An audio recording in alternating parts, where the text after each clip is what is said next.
పరిశుద్ధుడు అయిన తండ్రి కుమార పరిశుద్ధాత్మ త్రిత్వదేవుని కృపలో తండ్రి అయ్యా నీ ఘనమైన పాదాలకై వందనాలు స్తోత్రాలు ప్రభా. మిక్కిలి అల్పులమై పక్షంగా ప్రభా నీ ఘనమైన ప్రేమను ప్రభా భూమి మీద ప్రకటించడానికి తండ్రి మానవుల్ని నాయన రక్షించడానికి భూమి మీదకి వచ్చావు కనుక నా తండ్రి నీ దాసుడిగా ప్రభా నీ వాక్యం అందజేయుచుండగా తండ్రి నశించుతున్న ఆత్మలు రక్షించి భూమి మీద శాంతి సమాధానం కలగడానికి తండ్రి భూమి మీద ప్రభా మానవులు ప్రభా నశించి దాన్ని వెతికి రక్షించడంలో తండ్రి నీ చిత్త ప్రకారంగా ప్రభా నా తండ్రి మానవాత్మ ముగించిన తర్వాత పరలోకానికి ఏ రీతిగా వెళ్ళాలనేది ప్రభా నీ ఆత్మ ద్వారా సంధించి నీ దాసుడు చేర్చున్న ప్రభా ఈ టీవీ ప్రోగ్రాం ద్వారా అనేక రక్షణలోనికి నడిపించి ప్రభా పరమందు ప్రభా మా తండ్రి జీవము పోసుకునే బిడ్డలుగా నశింప చేయడానికి కాకుండా బలమైన కృపతో భద్రపరుచుకుని నీ ఆత్మ సంచార శక్తిని నీ దాసుల నుంచి మాట్లాడి ప్రభా ప్రతి ఒక్క కుటుంబాల్లో ప్రభా శాంతి సమాధానం కలిగి ఉండడానికి నీ కృపలో బలపరుచుకోమని పరిశుద్ధాత్మతో నింపబడేటట్లు సహాయం చేయమని యేసు పరిశుద్ధ నామములో అడిగి వేడుకొంచున్నాము తండ్రి ఆమేన్. ప్రభువునందు ప్రియమైన సహోదరి సహోదరులారా, యేసు సప్తస్వరాలు అనే టీవీ కార్యక్రమం ద్వారా పాస్టర్ పి డేనియల్ రాజు గారు మనకు వాక్యోపదేశం అందించారు. విని ప్రతి ఒక్కరూ రక్షణ పొంది బాప్తిసం పొంది మారుమనసు పొందవలసిందిగా కోరి ప్రార్థించుతున్నాము. ప్రియమైన సహోదరి సహోదరులారా, మరి మరలా యేసు సప్తస్వరాలు అనేటువంటి ఛానల్ ద్వారా మరి వీక్షిస్తున్నటువంటి ప్రేక్షకులందరికీ విశ్వాసులకు మా ప్రత్యేకమైన వందనాలు స్తోత్రాలు స్తుతులు చెల్లిస్తున్నాను. మరి ఈ సమయంలో దేవుని వాక్యమును చదువుకునే ముందు చిన్న ప్రార్థన చేసుకుందాం. అందరూ మరి టీవీ దగ్గరకు వచ్చి ఈ యొక్క కార్యక్రమను వీక్షించవలసిందిగా ప్రేమతో ఆహ్వానిస్తున్నాం. ప్రార్థన. పరిశుద్ధుడా ప్రేమగల తండ్రి, కృపగలిగిన మా తండ్రి, దయగలిగిన మా తండ్రి, ఈ వేసవికాలం అంతా కూడా నీ కాపుదల భద్రతనిచ్చావు. ఎందరికో లేనటువంటి ఇట్టి భాగ్యాన్ని మా బిడ్డలందరికీ వీక్షిస్తున్న ప్రతి ఒక్కరికి మీరు దయచేశారు. అందును బట్టి మీకు వందన కృతజ్ఞతలు స్తుతులు స్తోత్రములు చెల్లిస్తున్నాం. నాయనా ఈ సమయం మీది. మీ సమయంలో నాయనా మేము వాక్యమును చదువుచుండగా మీరే ఉండి వాక్యముతో మీరు మాట్లాడమని వింటున్న ప్రతి వారి నాయనా హృదయములు తెరవజేసి ప్రభా వినగలిగే చెవులు గ్రహించగలిగే హృదయమును వారికి దయచేయమని వింటున్న వారు ప్రతి ఒక్కరూ రక్షణ మారు మనసు పొందేలాగా వారందరినీ కూడా మంచి ఆసక్తి కలిగి ఈ కార్యక్రమం చూచుటకు వారికి ఆ మంచి మనసును దయచేయమని నాలోని పరిశుద్ధాత్మ ద్వారా సమయోచితమైన జ్ఞానం ద్వారా మీరు మాట్లాడమని బిడలకు కావలసిన నాయనా ఈ యొక్క వాక్యమును వారికి అందేలాగా కృప చూపించమని యేసు పరిశుద్ధ నామమును అడుగుచున్నాము తండ్రి ఆమేన్. ప్రియమైన ప్రియ బిడ్డలారా, మరి ఈ సమయంలో మీ అందరినీ కలుసుకుంటకు దేవుడు నాకు ఇచ్చిన ఈ గొప్ప అవకాశమును బట్టి మీకందరికీ కూడా కృతజ్ఞతాస్తుతులు చెల్లిస్తూ ఉన్నాను. దేవుడు మిమ్మల్ని దీవించి ఆశీర్వదించునుగాక. మన తండ్రి అయిన యెహోవా దేవుని దయ, కుమారుడైన యేసు క్రీస్తు వారి కృప మరి మీ అందరికీ తోడుగా ఉండునుగాక.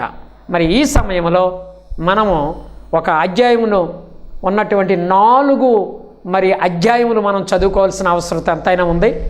మరి ఒక కుటుంబం ఉంది. ఆ కుటుంబములో ఒక మనుష్యుడు. రూతు గ్రంథం 1వ అధ్యాయంలో 1వ వచనాన్ని మనం చదువుకుందాం.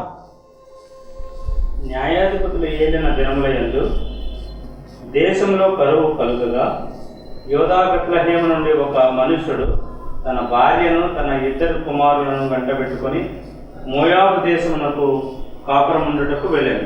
చాలండి ప్రియులరా, ఇక్కడ అంశం ఏమిటి అంటే ఇజ్రాయేలు ప్రజలందరూ కూడా ఆదికాండం, నిర్గమాకాండం, లేవ్యాకాండం, సంఖ్యాకాండం, ద్వితీయోపదేశకాండం వరకు కూడా యెహోషువ వరకు కూడా అందరూ దేవుని యొక్క ఆధిక్యతలో, మోషే ఆధిక్యతలో, అహరోను ఆధిక్యతలో వారు యాత్ర ప్రయాణం చేశారు.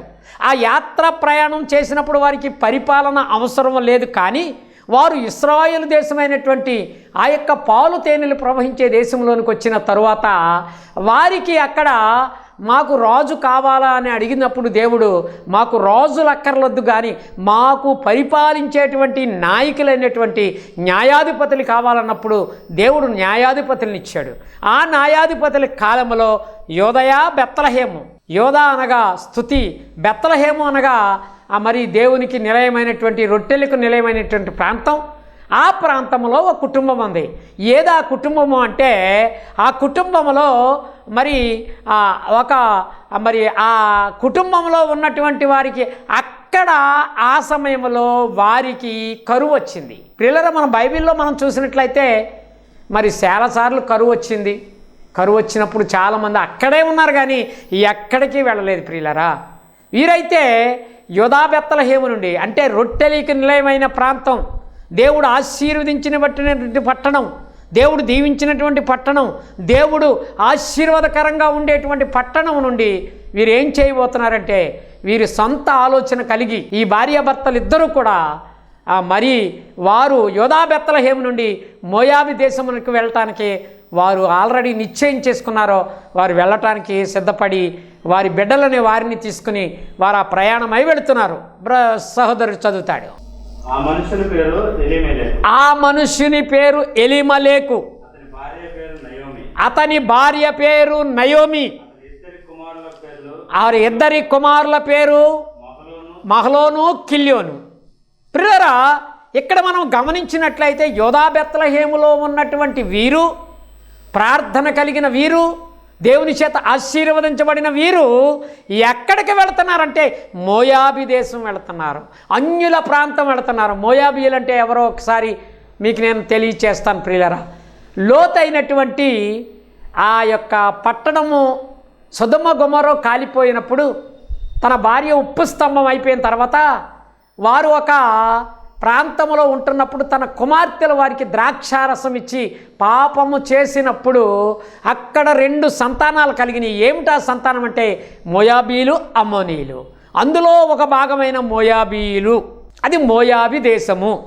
ఆ మోయాబి దేశమైనటువంటి అన్యుల ప్రాంతానికి నయోమి పట్టో మొత్తం మీద తన భర్త పట్టో కానీ అక్కడికి వారు ప్రయాణం చేసి వెళ్ళిపోయారండి. చాలా బాగుంది. వారి యొక్క హృదయ వాంఛను తీర్చుకున్నారో, వారు హృదయ ఉద్దేశములు నెరవేర్చుకున్నారో మరి మంచిదే. కానీ వారికి చాలా ఆదాయం కలిగి ఉండొచ్చు. బహుశా అక్కడ కుమారులు కలిగి ఉన్నారు, 2 కుమారులు తెస్తున్నారు. నయోమి చక్కగా వారికి వండి పెడుతుంది. కానీ వారిలో విషాదం చోటు చేసుకుంది. సహోదరుడు చదువుతాడండి. యూదా బెత్లెహేము వారైన ఎఫ్రాతీయులు వారు మోయాబు దేశమునకు వెళ్ళి అక్కడ కాపురం ఉండేది. నయోమి పెనిమిటి అయిన ఎలీమెలెకు చనిపోయిన తర్వాత చూసారండి, అక్కడ ఒక నష్టం కలిగింది. యజమానుడైనటువంటి తన భర్త చనిపోయాడు. ఆమెయు ఆమె 2 కుమారులను నిలిచిండ్రి. వారు మోయాబు స్త్రీలను పెళ్లి చేసుకున్నారు. చూసారండి, ఇక్కడ మొదటిగా ఒక తల్లిగా చేయవలసినటువంటి పరిస్థితి, ఒక భర్తకు భార్యగా చేయవలసిన పరిస్థితి ఏం చేస్తుందంటే ఈవిడ సొంత నిర్ణయం తీసుకుని అక్కడ ఉన్నటువంటి ఇజ్రాయేలు దేశమైనటువంటి యూదా బెత్లెహేము నుంచి వెళ్ళిపోయింది. ఇది మొదటి తప్పు. రెండో తప్పు ఏంటంటే ఆ యొక్క మోయాబి దేశం తీసుకెళ్ళింది, ఆమె యొక్క అభిష్టాన్ని నెరవేర్చుకుంది. ప్రియులరా, మనం ఇక్కడ ఒక విషయాన్ని మనం గమనించాలి. ఏంటి అంటే ఒక తండ్రిగా తన యొక్క కర్తవ్యాన్ని ఆయన నెరవేర్చలేకపోయాడు. ఎందుకంటే కమిట్మెంట్ చేయలేకపోయాడు సంఘాన్ని. చూడండి, సంఘాన్ని కమిట్మెంట్ చేయాలి, కుటుంబాన్ని కమిట్మెంట్ చేయాలి, కుటుంబంలో ఆధిపత్యం వహించాలి తండ్రి అనేవాడు. ఇక్కడ అది 2 కోల్పోయారు ఇద్దరు కూడా. భార్య కోల్పోయింది, భార్య స్థానంలో ఉండవలసిన భార్య కూడా కొన్ని మరి నిర్ణయాలు తీసుకుంది, భర్త కూడా కొన్ని నిర్ణయాలు తీసుకున్నాడు. ప్రియులరా, మనం ఇప్పుడు లోకంలో ఉంటున్నాం, దేవుని బిడ్డలుగా ఉంటున్నావు. నువ్వు ఒక సంఘానికి వెళుతూ ఉండొచ్చు, ఒకవేళ ఒక సంఘానికి వెళ్ళకపోయినా నువ్వు అవిశ్వాసివైనా విశ్వాసివైనా నీ పాత్ర ఎలా ఉన్నది? తండ్రిగా నీ పాత్ర తెచ్చి భార్యకి ఇవ్వటం లాగానే ఉన్నదా? ఇచ్చిన తర్వాత దాని గురించి వివరణ అడిగే విధంలో లేదా నీవు? ఒకవేళ ఇచ్చిన తర్వాత ఒక తల్లిగా నీ పరిస్థితి ఎలా ఉంది? ఇప్పుడు నీ స్థానం ఏంటంటే నీ తల్లిదండ్రుల దగ్గర నుంచి వచ్చిన తర్వాత నీకు ఒక భర్త వచ్చాడు. ఆ భర్త యొక్క ఆధిపత్యంలో మరి భర్త చెప్పినట్లు భార్య వినాలి. ఎందుకంటే మగవానికి ఆధిపత్యం ఉంది.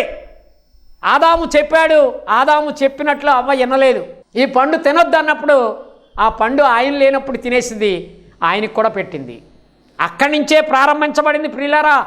ఆది ఆదాము అయినటువంటి ఆదాము దగ్గర నుంచే ఈ యొక్క నయోమి అంటుంది. నయోమి అంటే అర్థం ఏంటో చెప్పలేదు కదా మీకు నేను. నయోమి అంటే మధురము అని అర్థం వస్తుంది ప్రియులారా. ఇలాంటి ఈమె కుటుంబంలో విషాదం చోటు చేసుకుంది. భర్తను కోల్పోయింది. అప్పుడే వెంటనే నిర్ణయం తీసుకోవాలి ప్రియులారా. ఒక నష్టం కలిగినప్పుడు ఆ నష్టాన్ని భర్తీ చేయగలిగేటి భార్యగా ఉండాలి నువ్వు. ఒకవేళ నీ కుటుంబంలో నీవు తీసుకునే నిర్ణయం కరెక్టో కాదో అది దేవుని అడిగి తెలుసుకోవాలి. నీ సొంత నిర్ణయం మీద నీవు ఆధారపడి ఉంటున్నావేమో. ఇది కుటుంబము. ఎఫ్ఎస్సి పత్రికలో అపోస్తుడైన పౌలు చెప్పినట్లుగా ఏ కుటుంబం అయితే కుటుంబం అనబడుతుందో ఆ కుటుంబము తండ్రి యొక్క చిత్తములో, కుమారుని యొక్క చిత్తములో, కుటుంబము యొక్క ఆ కుటుంబ ఆశీస్సులతో, దైవ ఆశీస్సులతో నీ కుటుంబాన్ని నడిపించే ఒక మంచి యోగ్యురాల్లాగా ఉండాలి నీవు. ఈ నయోమి ఏం చేసిందంటే మరలా అక్కడ ఉన్నటువంటి మోయాబి దేశంలో ఉన్న స్త్రీలను తీసుకొచ్చి తన కుమార్తెలకు వివాహం చేసింది. చూద్దామా ఒకసారి. వివాహం చేసిన తరువాత అయ్యా చదవండి. ఒక ఒక ఒక కోడలి పేరు వార్ప, రెండవ కుమార్తె పేరు రూతు. ప్రియులరా, ఇక్కడ మన అంశం ఏమిటంటే రూతు అనేటువంటి అధ్యాయాన్ని మనం చదువుకుంటున్నాం. రూతు అనగా సౌందర్యము అని అర్థం. ప్రియులరా, మోయాబిరాలే కానీ ఆ మోయాబిరాల్లో ఉన్నటువంటి ఒక గొప్పతనాన్ని ఈ రూతు గ్రంథంలో దేవుడు వివరించాడు. ప్రియులరా, ఒక్కొక్కసారి కొన్ని వివరణలు జరుగుతూ ఉంటాయి. ఆ వివరణ బట్టి ఇక్కడ మనం ఇద్దరు పాత్రలే చూసాం. మనం ఎవరో తండ్రి పాత్ర చూసాం. తండ్రి పాత్రలో తండ్రి ఫెయిల్ అయిపోయాడు. తల్లి పాత్రను చూసాం. తల్లి పాత్రలో నయోమి ఫెయిల్ అయిపోయింది. నీ నా జీవితంలో, నీ నా బ్రతుకులో, నీ నా నడవడికలో బైబిల్ చదువుతూ దైవ మందిరానికి వెళుతూ దైవ సేవకులకు అవకాశం ఇస్తూ నీ యొక్క ఆధిపత్యము ఎలా ఉన్నది? నీ యొక్క సొంత నిర్ణయాలతో ఆధారపడి ఉంటున్నావా? అలా ఉన్నట్లయితే నీవు చాలా ఇబ్బందులు పడవలసిన పరిస్థితి వస్తుందని ఈ లేఖనముల ద్వారా మనం తెలుసుకోవాలి. ప్రియులరా, ఒక తండ్రిగా తన యొక్క పాత్రను కోల్పోయాడు. ప్రియులరా, ఏమి చేయలేకపోయాడు. ప్రియులరా, ఇక్కడ మనం చూసినట్టే ఇక్కడ నయోమి అధికారి అయిపోయి కూర్చుంది. అసలు మొదటి నుంచి నయోమి అధికారేనేమో అనుకుంటున్నాను నేను.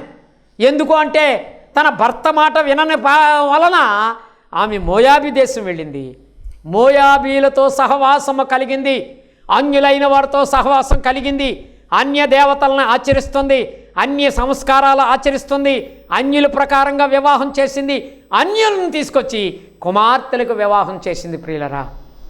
ప్రియులరా, ఓ కుటుంబంలో జరిగిన నష్టాన్ని బట్టి ఆ నష్టాన్ని భర్తీ చేసుకోపోయి దేవుని మాటను వినకపోతే న్యాయాధిపతుల కాలంలోనే కాదు, కరువు ఎప్పుడైనా కరువు రప్పించగలరు నా దేవుడు. ఎందుకు అంటే మన అవిధేయత వలన, మనకున్న భక్తి లేని జీవితం వలన, దేవుని మీద ఆధారపడకుండా మనుష్యుల మీద ఆధారపడి నీ సొంత అలవాట్ల మీద, నీ సొంత భక్తిని, నీ సొంత వివేచన కలిగి, నీ సొంత యొక్క ఆలోచన కలిగి, లోకానుసారమైనటువంటి ఆలోచన కలిగి ఉన్నావా సహోదరుడా? ఒకవేళ నీవు అలాగని ఉన్నట్లయితే బైబిల్ గ్రంథమే అందరికీ కూడా ఆధార సంబంధమైనటువంటి ఒక దైవ గ్రంథమని తెలియజేయబడుతున్నది. ఇక్కడ మనం చూసినట్లయితే ఒక ఆవిడ పేరు వార్ప, రెండో ఆవిడ పేరు రూతు. ప్రియులరా, ఇక్కడ మనం గమనించినట్లయితే ఇద్దరికీ వివాహం చేసింది, కానీ సంతోషం. ఇంకా మనం కొంచెం కిందకు చదువుతాం. ఇంచుమించు అక్కడ 10 సంవత్సరములు ఆవిడ నివాసము చేసెను. చూసారండి, పెద్ద కుమారుడు, చిన్న కుమారుడు, మహ్లోను, కిల్యోను అనేటువంటి వారు ఉన్నారు. పోలే ఆగండి, పోలే నా తండ్రి చనిపోయాడు, ఇక్కడ నుండి మన ప్రాంతమైన మోయాబి దేశం నుంచి ఆ యొక్క బెత్లెహేము వెళ్ళిపోదామని ఒక్క నిర్ణయం కూడా తీసుకోలేదు. ప్రియులరా, ఒక్కొక్కసారి కొన్ని రూపాయలు మన ఇష్టం వచ్చినట్టు, మన దగ్గర ధనం లేకపోయినా అప్పులు చేస్తూ ఉంటాం, మన సొంత నిర్ణయాలు తీసుకుంటాం. దైవజనుడంటే చాలామందికి ఇంటిలో గైడెన్స్ ఇస్తాడో, ఇంటిలో పిల్లలకైనా సంబంధాలు చూడాలన్నా, పిల్లలకి ఏదైనా మరి ఏదైనా లోటుపాట్లు వచ్చినా, ఆ పిల్లలకి ఏదైనా కావలసినప్పుడు దైవజనుడు మంచి సందేశం ఇస్తాడు. ప్రియులరా, మంచి ఉపదేశమును చేస్తూ ఉంటాడో, బైబిల్లో ఉన్న కొంతమంది వ్యక్తులను చూపిస్తాడో, బైబిల్లో చాలామంది నష్టపోయే వారిని చూసి మనం చాలా నేర్చుకోవాలి. ఇక్కడ మనం చూసినట్లయితే నయోమి వారిని చూసింది. వారి మొదటి కుమారుడు చనిపోయాడు, రెండో కుమారుడు కూడా చనిపోయాడు. ప్రియులరా, ఇక్కడ మనం చూసినట్లయితే ఇక్కడ భర్తను కోల్పోయిన తర్వాత భార్యకి ఎక్కడ కూడా ఏమాత్రం ఒక్కెంతైన ఆలోచన కలగలేదు ప్రియులరా. అసలే వీరు యోధా బెత్లెహేము నుంచి వచ్చారు. అయ్యో నా దేవుడు ఏమంటుందో తెలుసా అక్కడ నయోమి? దేవుడు నన్ను ఇలాగ చేశాడని చెప్పుద్ది. దేవుడు నిన్ను ఇలాగ చేయడమ్మా. చాలామంది చెప్తూ ఉంటారు దేవుడు నన్ను ఇలాగ చేశాడు. పూర్వకాలం మా చిన్నప్పుడు బ్రాకెట్ ఆడేవారు. మా ఇంటి ముందే ఒక ఇల్లు ఉండేది. 5 పైసలకి 10 పైసలకి ఆ ఇల్లు తనఖా పట్టేసి ఆ ఇల్లు అంతా అవజేసేసుకున్నారు, వెళ్ళిపోయారు. దేవుడు నన్ను నేను చేశాడంటే ఎలా కూర్తుంది? దేవుడు నన్ను ఇలా చేశాడంటే ఎలా కూర్తుంది? ఎవరిదో నీకు రావాలనుకుని కోరుకుంటా ఉంటే ఎలా వస్తుంది? కృషితో నాస్తియే దుర్భిక్షమని కష్టపడి పని చేసినట్లయితే ఎలాంటి వాడైనా గొప్ప ప్రయోజకుడయ్యి నా దేవుని యొక్క ఆశీర్వాదాన్ని పొందుకుని నా దేవుని యొక్క దీవెని పొందుకోవటానికి వాడు యోగ్యకరంగా ఉంటాడని లేఖనములు సెలవిస్తూ ఉన్నాయి ప్రియులరా. ఇక్కడ మనం గమనించినట్లయితే భర్తను కోల్పోయే ఆమెకి ఏమాత్రం ఒక్కెంతైనా సరే ఆలోచన కలగలేదు. సొంత పెత్తనం చేస్తూ సొంత ఆలోచన కలిగింది. మొదటి కుమారుడు భార్య ఉంది, రెండవ కుమారుడు భార్య ఉంది, కానీ వారిద్దరు కూడా చనిపోయారు. ఇప్పుడు ముగ్గురు భర్త చనిపోయినటువంటి యోధా స్త్రీల్లాగా ఉన్నారు అక్కడ. ఎందుకంటే వారు యోధా బెత్లెహేము నుంచి వచ్చిన వారిని చేసుకున్నారు కనుక అక్కడ సభ్యత్వం వస్తుంది కనుక వారికి ఆ సభ్యత్వం వచ్చేసింది, ఆ వారసత్వం వచ్చేసింది ప్రియులారా. అయితే నయం అంటుంది దేవుడు నన్ను ఇలా చేశాడు, దేవుడు నిన్నెందుకు చేస్తాడు ప్రియులారా? నిన్ను ప్రథమ ఫలముగా ఉండాలని దేవుడు కోరుకుంటున్నాడో, నీవు ఉన్నత స్థానంలోకెల్లా నిన్ను గొప్పవారిగా ఉండాలని దేవుడు కోరుకుంటున్నాడో, నీవేం చేస్తున్నావు అంటే నీ సొంత నిర్ణయం తీసుకుని నీవు ఎక్కువగా దేవుని యొక్క ఆ అడుగుజాడల్లో నడుచుకోలేకపోతున్నావు. ఇక్కడ నయోమి అంటుంది దేవుడు నన్ను ఇలాగ చేశాడు. ఒక్క వచనం చదవండి, అది ఏమంటుందో. అయ్యా ఆ స్త్రీ తన కనిన ఇద్దరు కుమారులను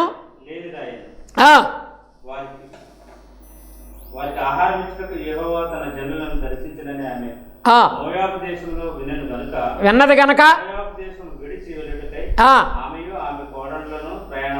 చూసారండి ప్రియులరా. ఇప్పుడు సరైన నిర్ణయం తీసుకుందామే. ఇప్పుడు చాలామంది చెప్తూ ఉంటారు కదా సవరమయ్యని వివరం రాదని. ఇప్పుడు మగాళ్ళు లేరు, తెచ్చిపెట్టేవాళ్ళు లేరు. నీకెప్పుడు కూడా మగాడు ఉంటేనే ఆ స్త్రీకి విలువ ఉంటుంది. భార్య దొరికిన వానికి మేలు దొరికినంటారు. భార్య ఉంటేనే భర్తకు భార్య, భర్తకు భార్య, భార్యకు భర్త కూడా ఉండాలి. ఇక్కడ ఇద్దరు కుమారుల్ని భర్తను కోల్పోయింది. ఇప్పుడు అంటుంది నయోమి నా దేశమైనటువంటి యోధా బెత్లెహేము వెళ్ళిపోతాను. అక్కడ నా దేవుడు గొప్ప స్థితి కలిగిన వాడు, నా దేవుడు గొప్ప ఆస్తిపరుడు, నా దేవుడు ఎప్పుడు కూడా కలిమి లేమిలి యందు ఏ విషయాల్లో కూడా నా దేవుడు ఏమీ లోటు ఉండదు అక్కడని ఒక విధమైనటువంటి నిర్ణయం, పటిష్టమైన నిర్ణయం తీసుకుంది. ప్రతి వ్యక్తికి కూడా ఒక నిర్ణయం ఉండాలి ప్రియులారా. అది కీడైనా మేలైనా, అది మంచైనా చెడైనా, అది మేలైనా నష్టమైనా మనం దేవుని ఎడల భయభక్తులు కలిగి ఉండాలి. నువ్వు మేలును అనుభవించతగినవాడు కీడును అనుభవించతగదా అంటాడు యోబు. భార్యతో అంటాడు మనం ఇంతవరకు కూడా ఆస్తి కలిగి ఉన్నాం, ఐశ్వర్యం కలిగి ఉన్నాం అంటాడు అక్కడ. మరి అక్కడ ఉన్నటువంటి యోబు గ్రంథంలో మనం చూసినట్లయితే మీరు చూడక్కర్లేదు కానీ నేను చెప్తాను. అక్కడ ఉన్నటువంటి వారిలో యథార్థవర్తనుడు, న్యాయవంతుడు, చెడుతనమును విసర్జించినవాడు. ఏకవచనం చెప్తున్నాడు దేవుడు. యథార్థవర్తనుడు, న్యాయవంతుడు, చెడుతనమును విసర్జించాడు. చూసారండి, నా జీవితంలో ఎప్పుడైతే చెడుతనం నీ హృదయంలోకి వచ్చిందో బైబిల్లో ఉన్న పరిశుద్ధులు ఎవ్వరు కూడా సరిపోరు నీ ముందు. ఎందుకంటే వాళ్ళందరూ చేసిన తప్పులని చెప్తూ ఉంటున్నారు చాలామంది. ఇప్పుడు ఒక ఆయన అంటున్నాడు నాతోటి, ఒక్కడును లేడు అందరూ పాపము చేసి దేవుడు అనుగ్రహించు మహిమను పొందలేకపోతున్నాడు. దేవుడు అనుగ్రహించినటువంటి మహిమ వీళ్ళు పొందలేకపోతున్నాడు, ఒక్కడో లేడంట. ఈయనకి తెలిసా ఒక్కడు లేడని. బైబిల్లో దేవుడు అలాగా వ్రాయించాడు. అప్పటి కాలంలో ఉన్నటువంటి భక్తులైన వారి కొరకు రాయించాడు. ఇంకా కొంచెం ముందుకెళ్దాం. అప్పుడు అంటుంది కోడళ్ళని ఇద్దరిని పిలిచి, అమ్మా నేను మరలా పిల్లల్ని కనలేను, మీకు మరలా పిల్లవాళ్ళని నేను ఇవ్వలేను కనుక నేను నా దేశమైనటువంటి యోధా బెత్లెహేము వెళ్ళిపోతున్నాను. మీరు ఏం చేయబోతున్నారు? మీరు ఇంటికి వెళ్ళిపోండి, మీ తల్లిదండ్రులకి వెళ్ళిపోండి, నన్ను విడిచిపెట్టండి అని చెప్పినప్పుడు వార్ప అయితే ముద్దు పెట్టుకుంది. రూత్ అంటుంది, ఒక్కసారి రూత్ చెప్పిన మాటలు చూద్దాం. నీ దేశమే నా దేశం, నీ ప్రజలే నా ప్రజలు, నీవెక్కడ జీవిస్తే నేను అక్కడే జీవిస్తాను, నీవెక్కడ మరణిస్తే నేను అక్కడే మరణిస్తానంటుంది రూతు.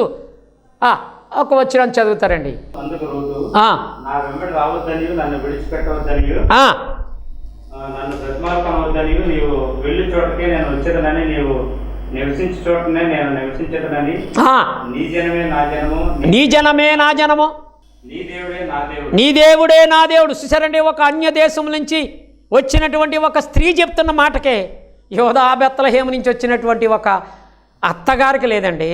ప్రియులారా, ఇక్కడ అత్తగారికి కోడలికి ఉన్న వ్యత్యాసాన్ని చెప్తున్నాను ఈరోజు మీకు. ఒకనాడు నీవు అత్తగారు అయి ఉండొచ్చు, కానీ కోడల్ని ఎలా చూస్తున్నావు ఒకసారి ఆలోచించి ప్రియులారా. నీవు సంఘానికే వెళుతున్నావు, సంఘ సరిహద్దుల్లో ఉంటున్నావు, నీకు అక్క చెల్లెళ్ళు ఉన్నారు, అన్నదమ్ములు ఉన్నారు, బంధువులు ఉన్నారు. నీవు నీ కోడల్ని ఎలా చూస్తున్నావు ఒక్కసారి? నీ కోడలను నువ్వు ప్రేమించగలుగుతున్నావా?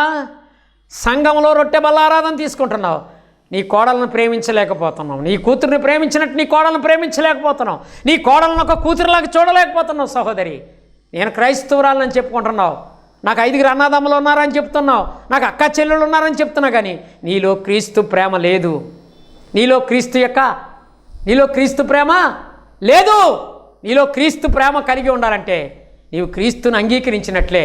అక్కడ ఆమె చెప్తుంది, నీ దేశమే నా దేశం, నీ ప్రజలే నా ప్రజలని చెప్పింది. వెంటనే అత్తగారితో బయలుదేరింది. ఆమె యోధా బెత్లెహేము వచ్చేసిందర్రా. నేను పొడిగించను కానీ యోధా బెత్లెహేము వచ్చేసేసరికి అందరూ అడుగుతున్నారు, ఇవరా నయోమి కదండి, అమ్మా నువ్వు నయోమి కదా అని అడుగుతున్నారు. ఆవిడ ముఖం సుటికి ముసుగేసేసుకుని, మరి బహుశా అప్పట్లో తెల్ల వస్త్రాలు ఉన్నాయో లేదో నాకు తెలియదు, కానీ నేను అన్నీ పోగొట్టుకున్నదాన్ని దేవుడు నన్ను ఇలా చేశాడు అంటూ ఏమంటుందో తెలుసా? నా పేరు నయోమి మధురం కాదు, నా పేరు చేదు అని అంటుంది.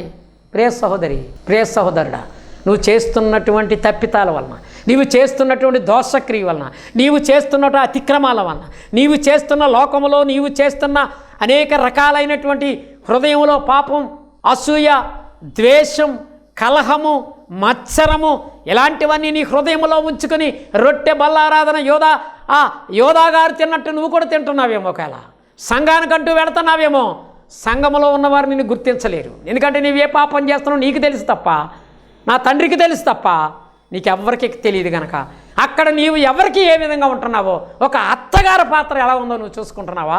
ఇప్పుడు కోడలు అంటుంది, ఇక్కడికి వచ్చిన తర్వాత అక్కడ ఒక మరి వారి బంధువు అయినటువంటి బోయాజ్ ఒక ఆయన ఉన్నాడు. ఆయన విమోచకుడు. నీకు మూడు నేను చెప్పాలనుకున్నాను. ఇక్కడ రూతు అనేసరికి విడుదల. ఇంకోటి ఏం చెప్పాలంటే ఆ రూతు ఇక్కడికి వచ్చిన తర్వాత ఆవిడికి విమోచన దయచేసినటువంటి బోయాజు. 3 అంశాలు వస్తాయండి ఇక్కడ. ఒకటి, మొట్టమొదట నయోమి దగ్గర నుంచి వచ్చినట్లయితే ఆవిడికి మరలా ఏమొచ్చిందంటే విడుదల వచ్చింది. పాప స్థితిలోకి వెళ్ళిపోయింది, మోయాబు దేశం వెళ్ళిపోయింది. మోయాబు నుంచి దేవుడు విడుదలిచ్చాడు, పాప స్థితిలోంచి విడుదలిచ్చాడు. నీవు కూడా రక్షణ లేకుండా, మారు మనసు లేకుండా, పాప పరిగణాలకు లేకుండా ఉన్నావేమో. నీకు నా దేవుడు విమోచన ఇవ్వబోతున్నాడు, నా దేవుడు నీకు విడుదల ఇవ్వబోతున్నాడు. నువ్వు విడుదలలోకి రావాలనుకుంటున్నావా? ఇంకా పాప భూమిలో ఉండాలనుకుంటున్నావా? అత్తగారుగా నీ పెత్తనం చేయాలనుకుంటున్నావా? కోడలుగా కూడా నీ ఆశ్రమంలో వచ్చిన తర్వాత రూతు అక్కడ చాలా చక్కటి విషయాలను ఇక్కడ మనం గమనించగలం. రూతు 4 అధ్యాయాలు వస్తుందండి. ఈ రూతు 4 అధ్యాయాల్లో కూడా చాలా మంచి అంశాలు దేవుడు అక్కడ వ్రాయించాడు. ఇక్కడ మనం చూసినట్లయితే నయోమి చెప్తుంది, యోధా బెత్లెహేములో యోధావారిలో కొన్ని ఆచారాలు ఉన్నాయి. ఒక్క ఆచారం గురించి చెప్పి నేను ముందుకు వెళతాను. ప్రియులారా, ఎవరైనా అన్నదమ్ములు ఉన్నట్లయితే, తమ్ముని భార్య కానీ కాలం చేసినట్లయితే, చనిపోయినట్లయితే, అన్నగారు తమ్ముని భార్యతో సహవాసము చేసి పిల్లలను కని యోధా బెత్లెహేములో వారి వంశాభివృద్ధికి తోడ్పడాలి. ప్రియులారా, అదే విషయం కొరకు నయోమి చెప్తుంది. ఇతను మన ఇంటి పేరటతను, ఇతను మన గోత్రికుడు, యోధా గోత్రికుడు. ఈయన యొక్క పొలంలోనికి వెళ్ళు, అక్కడ పరగవేరుకో, ఆయన దగ్గరికి వెళ్ళని ఆ నయోమి ఈ యొక్క బోయాజు యొక్క పొలం చూపించింది. పొలం అనగా ఈ లోకమంతా కూడా ప్రభువా, ఈ లోకమంతా కూడా పొలమే. ఈ లోకంలో చాలామంది ఉన్నారు, అన్యులుగా జీవిస్తున్నారు. ఈ లోకంలో చాలామంది దేవుని ఎరగకుండా ఉన్నారు. ఈ లోకంలో నీ ప్రేమ ద్వారా, నీ సత్యము ద్వారా నువ్వు ఒక కోడలుగా వెళ్తే నీ ప్రేమను అక్కడ చూపించు. సహోదరి, ఒక అత్తగారుగా ఉన్నట్లయితే నీ సాహిత్యం, నీ విషయంలో ఒక అల్లుడికి నీ ప్రేమను చూపించు. ప్రియులరా, ఒక కోడలకు నీ ప్రేమను చూపించు. అక్కడ ఈ గ్రంథం చెప్తున్నటువంటి నీతి ఏమిటంటే, మొదటిగా విడుదల, విమోచన.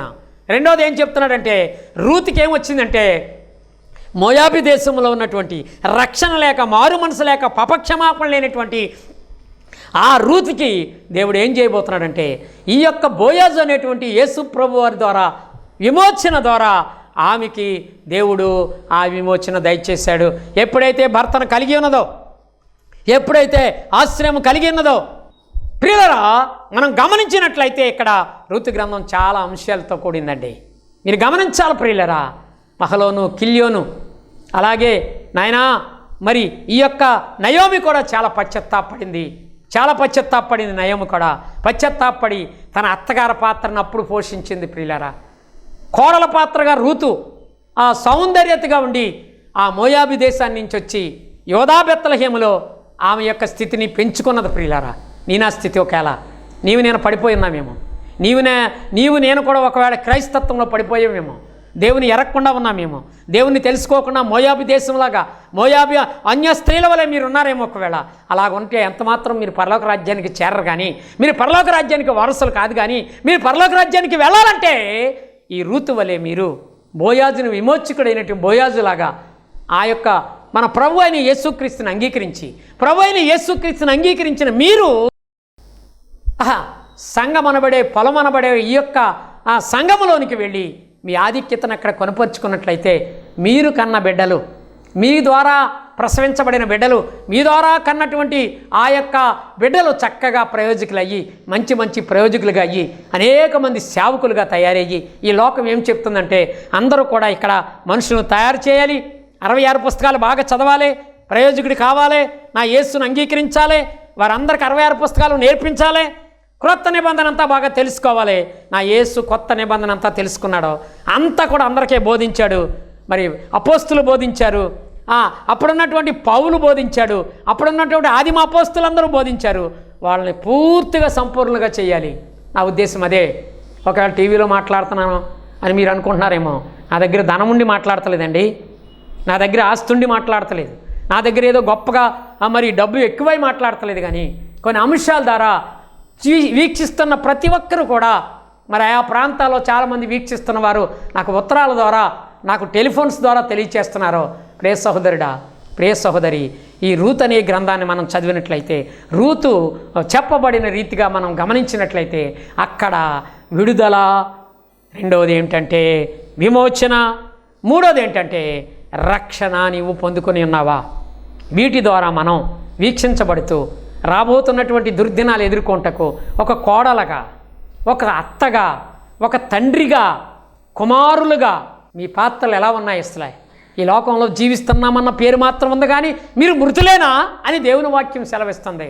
ఎంతకాలం మీరు జీవించినా వ్యర్థమైపోయేటువంటి శరీరం మృతతుల్యం అయిపోతుంది. ఇది ఎంతోమంది కరోనా కాలంలో ఎవరు చెప్పలేని పరిస్థితుల్లో అలా మృతతుల్యాలు అయిపోయారు. ఈ నెలంతా చూసినట్లయితే అన్ని స్మారక కూటాలే, ఎక్కడ చూసినా వారందరూ కూడా కాలగతులు అయిపోయినవారే. ఒకవేళ రక్షణ పొందావా? ఈ సమయంలో నువ్వు ఇంకా రక్షణ పొందలేదా? ఇంకా నువ్వు మారు మనసు పొందలేదా? ఇంకా నీవు పాపక్షమాపణ పొందలేదా? ఈ గ్రంథము ద్వారా మనం కొన్ని విషయాలు తెలుసుకుని మనం దేవుని వాక్యాన్ని అంగీకరిద్దాం. ఇంకెవరైనా అలాంటి వారు ఉంటే, ఇంకా అట్టి పరిస్థితిలో మీరు ఉన్నట్లయితే మిమ్మల్ని దేవుడు మరి చక్కగా మంచి మరి రక్షణ భాగ్యం మీకు అనుగ్రహిస్తాడో అట్టి కృపను మనం అందరం పొందుకుందాం. ప్రార్థన.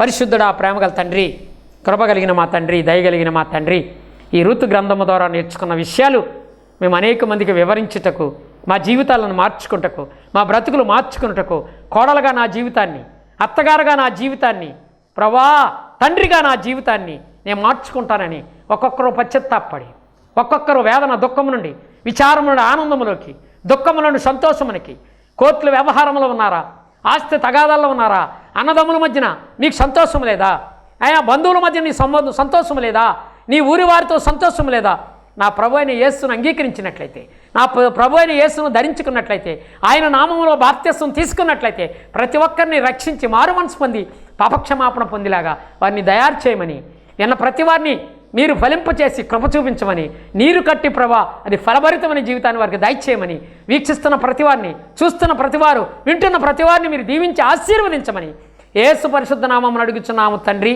మన తండ్రి అయిన యెహోవా దేవుని దయ, కుమారుడైన యేసుక్రీస్తు వారి కృప, అన్యోన్యత సమాధానము దేవుడు సదాకాలము వీక్షిస్తున్న బిడ్డలందరికీ దేవుడు సదాకాలం తోడైండునుగాక. ఆమేన్. మీ అందరికీ ప్రభు నామములో వందనములు. దేవుడు మిమ్మల్ని దీవించునుగాక. ఆమేన్.